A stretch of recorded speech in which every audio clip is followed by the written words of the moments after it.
Hi, Krylyn here again with another Q&A video.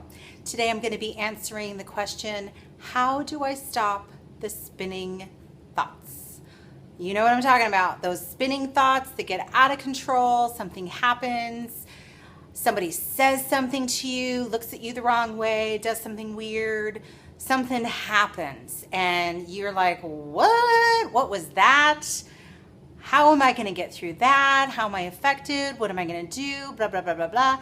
It goes from like this seemingly innocent thought and it spirals down into the doom and gloom negative place. And you all know what I'm talking about. We've all been there.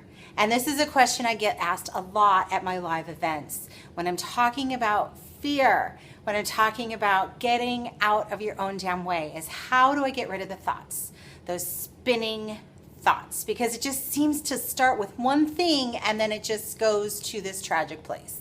So today I'm going to talk a little bit about that. But before we dive into how to get rid of that, how to overcome that, I want to ask you a really important question.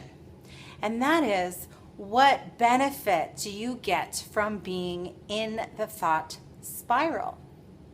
I know that seems like a very odd question, but it needs to be asked and answered, and this is why. We all get a benefit out of everything that we do. We may not see it that way, but there's always something that's in it for us. If not, we wouldn't continue to do it. Got it? So I want you to think about what benefit you get from being in that thought spiral. And this can be a little, I don't know, a little scary to take a look at because it's like really coming face to face with it. But it's so important to understand this point. So I'm going to throw out some possibilities so you see if you can see yourself in any of these scenarios. Sometimes we stay stuck in the thought spiral because we don't want to make a decision. We're faced with, do I do this? Do I do that? I don't really want to make a decision, so I'm just going to hang out in this quote unquote safe place of spinning, of not seeming to have control or focus or clarity. So you just hang out in the thought spiral, in the spinning thoughts. Sound familiar? So that's one possibility. Another thing is, and it's similar to that, is we don't want to take responsibility for what might happen when we make a decision, right? So we stay in that stuck place so that we don't have to decide. It's kind of what I tell people is that not making a decision is actually making a decision, but not taking responsibility for it. Get your brain around that one. So that's another possibility. Another thing that I see happen a lot with my clients and with myself, gotta out myself here too, is that those of us who are called to a great purpose, we've got so much to do, so much to offer, so many gifts, talents. We are out there blazing trails. We are out there in front of people and helping people get to their passion and their dream and their vision. That's a little scary too, right? So it's scary to step into that greatness and to own it, to really own our value and own our worth. So it can feel like a lot safer to stay stuck in that thought spiral and those spinning thoughts so that we do not have to own what we're here to do. So first, take a look at that. Really think about what value, what benefit you're getting from staying in that thought spiral, because that will help you figure out, how to break that pattern. So that's the first question to ask yourself and to answer. Then once you kind of have a thought about that, then you can really start to break out of that. So until you really have an understanding of what's keeping you stuck there, it's hard to get out of it. But the way to get out of it is really to do something, is to take action. And I'm not talking about the act of thinking about doing something or making a plan and staying stuck in the planning stages. It's actually to do something. So here's my suggestion on what to do. Because a lot of us who get stuck up in our heads in that analysis paralysis, we are so in our heads most of the time that it's really easy to forget one really, really important thing.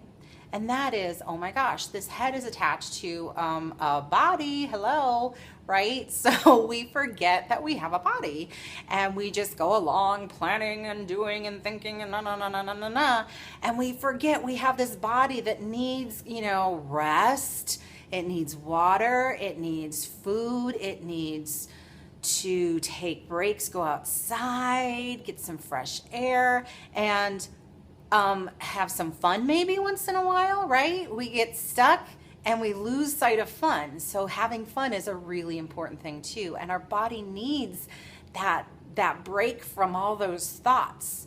So we need to reconnect with our body. That's like the number one thing, is reconnect with our body. And there's so many different ways to do that. So a couple of the ways that I teach my clients on how to reconnect to their bodies is through breathing. I know we all breathe, but do we consciously breathe? So you want to really get in touch with how you're breathing. Most of us, when we're stuck in fear, in a thought spiral, in whatever it is, we tend to breathe very shallow in our chest. But we really want to consciously breathe into our bellies, get that deep belly breathing going, really focusing on the intake of breath, filling our belly, and the outflow, the exhale. And just allowing any tension, any thoughts to just be released with that breath. So focusing on that breath is so important. And another thing I teach is mindfulness practice. And mindfulness practice is really about paying attention without judgment. And that's paying attention to our breath. It's paying attention to our body. It's focusing our attention on our body while allowing our thoughts to just float away like clouds, I say. So if you've ever heard one of my meditations, I say that all the time, float away like clouds. So it's not, we don't want to deny that we have thoughts, but in order to slow the thoughts down, in order to refocus, it's focusing on the body. So those are a couple of tips that I teach my clients on how to stop those spinning thoughts. Hope it was helpful. And if you have any questions about how to tame your fears, embrace your greatness, or get out of your own damn way, feel free to email me at Krylyn@Krylyn.com, and that is spelled Krylyn @Krylyn.com.